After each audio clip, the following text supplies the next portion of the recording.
चलिए प्यारे बच्चों, इस क्वेश्चन को फिर देखिए आप लोग। एक नया क्वेश्चन है।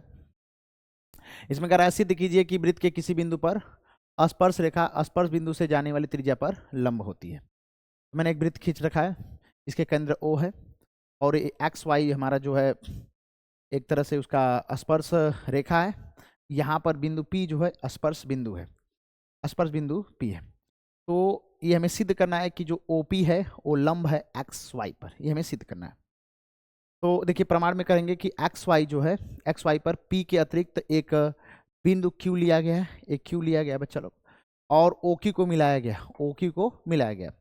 बिंदु जो Q है वृत्त के बाहर स्थित है, बाहर है। जो Q है ऐसा है, मैंने लिया गया कि Q बाहर स्थित है। तो आप ध्यान रखेंगे OQ त्रिज्या OP से, जो हमारा OQ है वो हमेशा OP से बड़ा होगा, हमेशा OP से क्या होगा, बड़ा होगा। रीजन क्योंकि इससे बाहर, इस वृत्त से क्या है बच्चा लोग, बाहर है। एक Q जो है इस P से अच्छा इस वृत्त के अंदर नहीं है, बाहर है, इसलिए OP हमेशा छोटा होगा OQ से, यानी OQ बड़ा होगा OP से, OQ बड़ा होगा OP से।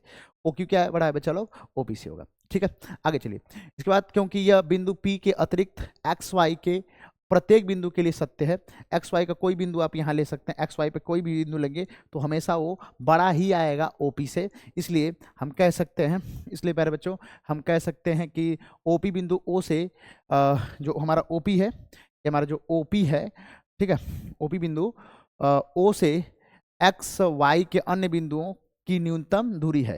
एक्स वाई की जो न्यूनतम दूरी सबसे जो है हमारी OP सबसे न्यूनतम दूरी है। जब न्यूनतम दूरी होती जो है वही प्यारे बच्चों ध्यान रखेंगे जो न्यूनतम दूरी है, इसलिए OP एक्स वाई पर लंब है। यही हमें सिद्ध करना था, हैंस प्रूव्ड। ये थोड़ा सा लिखने वाला लैंग्वेज है, बालक लोग समझ लीजिएगा और इसको अच्छे से आप लोग प्रूफ करके इसको आप लोग जाएंगे। बोर्ड में बहुत बार पूछा गया, ये ध्यान रखेंगे। अगर कोई दिक्कत समस्या हो तो आप लोग पूछ सकते हैं। चलिए धन्यवाद।